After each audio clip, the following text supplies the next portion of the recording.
मैं राष्ट्रपति लूला को इस अवसर पर अपने विचार साझा करने के लिए आमंत्रित करता हूं।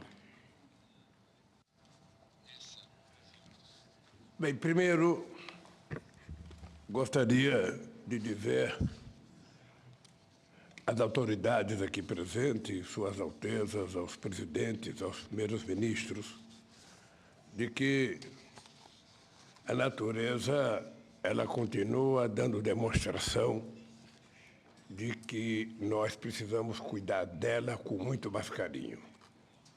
Essa semana, this week, 3 days ago, in Brazil, a cyclone in the state of Rio Grande do Sul. We had never had a cyclone there, but the cyclone killed 46 people, and we have almost 50 people missing. And this draws our attention because phenomena such as these have been taking place in all different locations on our planet. Well, first I would like to congratulate Prime Minister Narendra Modi for the efficient leading of the Indian presidency of the G20 and for the excellent work done in preparing this summit, and also with all the care that he and they gave us in these days that we spent with you. I thank India for its efforts to give voice, for giving voice to the topics of interest to emerging economies. So I would also like to give my salute to our friend, the representative of the African Union, who is a member of G20. Como uma das principais instâncias de governança global na esteira de uma crise que abalou a economia mundial. Nossa atuação conjunta nos permitiu enfrentar os momentos mais críticos, mas foi insuficiente para corrigir. And this was not sufficient to correct the structural defects of neoliberalism. The global financial architecture has changed little, and the foundations of a new economic governance have not been laid. New emergencies emerged. Challenges have accumulated and worsened. We are living in a world where wealth is more concentrated, in which millions of human beings still go hungry, where sustainable development is always threatened, in which governance institutions still reflect the reality of the middle of the last century. We will only be able to face all these problems if we address the issue of inequality of income, access to health care, education, food, gender, and race, and also of representation is at the origin of all these anomalies. If we want to make a difference, we have to place reducing inequalities at the core of the international agenda. Therefore, the Brazilian presidency of the G20 has 3 priorities. The first one is social inclusion and fight against hunger, energy transition, and sustainable development in its 3 aspects: the vector social, the economic, and environmental vector. And thirdly, the reform of global governance institutions. All these priorities are part of the Brazilian presidency motto, which says, building a fair world and a sustainable planet.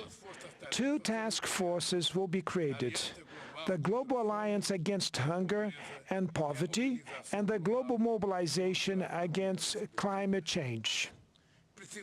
We need to redouble our efforts to achieve the goal of ending world hunger by 2030.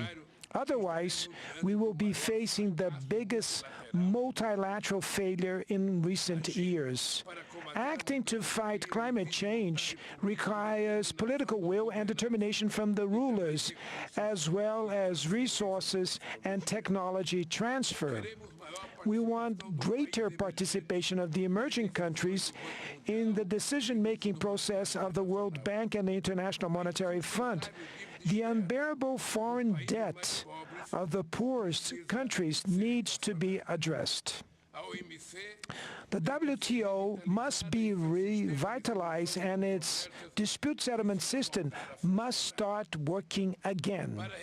To regain its political strength, the UN Security Council needs to count on the presence of new developing countries among its permanent and non-permanent members.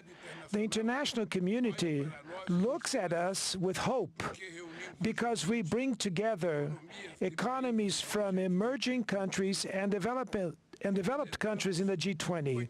We represent 80% of the global GDP, 75% of exports, and around 60% of the world's population. To ensure that the G20 acts in an inclusive and coherent manner, Brazil intends to organize work around three general guidelines. First, we will make the political and financial paths work in coordination and in a more integrated way.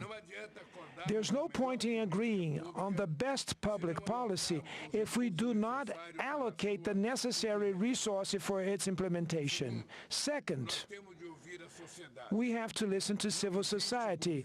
There are no governments without civil society. The Brazilian presidency will ensure that engagement groups have the opportunity to report their conclusions and recommendations to government representatives. Thirdly, we cannot let geopolitical issues hijack the discussion agenda of the various G20 levels.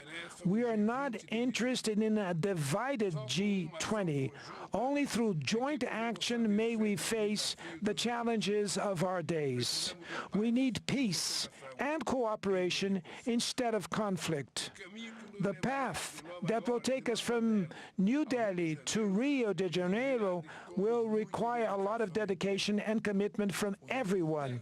The technical groups and the preparatory ministerial meetings will be hosted in several cities in all our 5 regions of our country.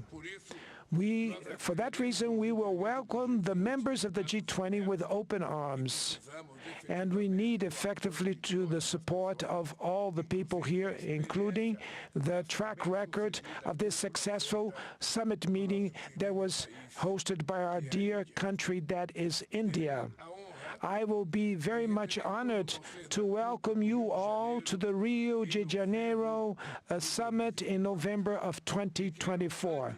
And before I hand the hammer here, I would like to thank very much to Prime Minister Modi and to thank to the Indian people for the competence that they had for organizing this event. And I would like to say, Prime Minister Modi, that I personally am very much touched emotionally when I want to pay a homage to our dear Gandhi, that we paid a homage today.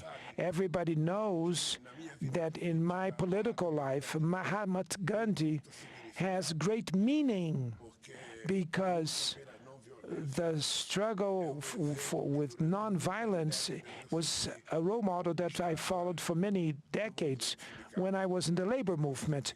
And that's why I'm very much touched and emotional and I'd like to thank you for the opportunity to pay this homage that we did today. And I'd like to say to all of you that Brazil will take the chair of the G20 and we will make a tremendous endeavor to manage to at least try to do something as the same that our brothers and sisters from India did. Thank you very much.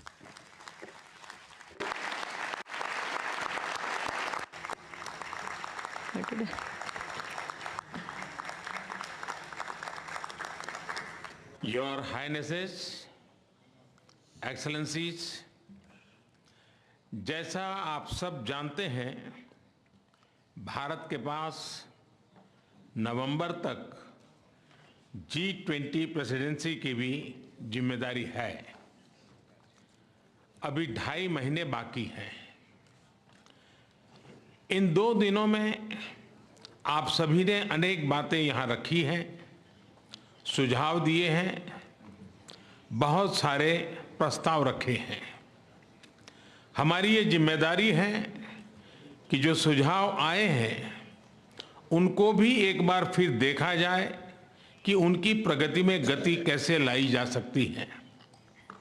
मेरा प्रस्ताव है कि हम नवंबर के अंत में G20 का एक वर्चुअल सेशन और रखें। उस सेशन में हम इस समिट के दौरान तय विषयों की समीक्षा कर सकते हैं। इन सब की डिटेल्स हमारी टीम आप सभी के साथ शेयर करेगी। मैं उम्मीद करता हूं कि आप सब इससे जुड़ेंगे। योर हाइनेसेस, एक्सेलेंसीज, इसी के साथ मैं G20 समिट के समापन की घोषणा करता हूं। One earth, one family, one future का रोड मैप सुखद हो। स्वस्ति अस्तु विश्वस्य, यानी संपूर्ण विश्व में आशा और शांति का संचार हो। 140 करोड़ भारतीयों की इसी मंगल कामना के साथ आप सभी का बहुत बहुत धन्यवाद।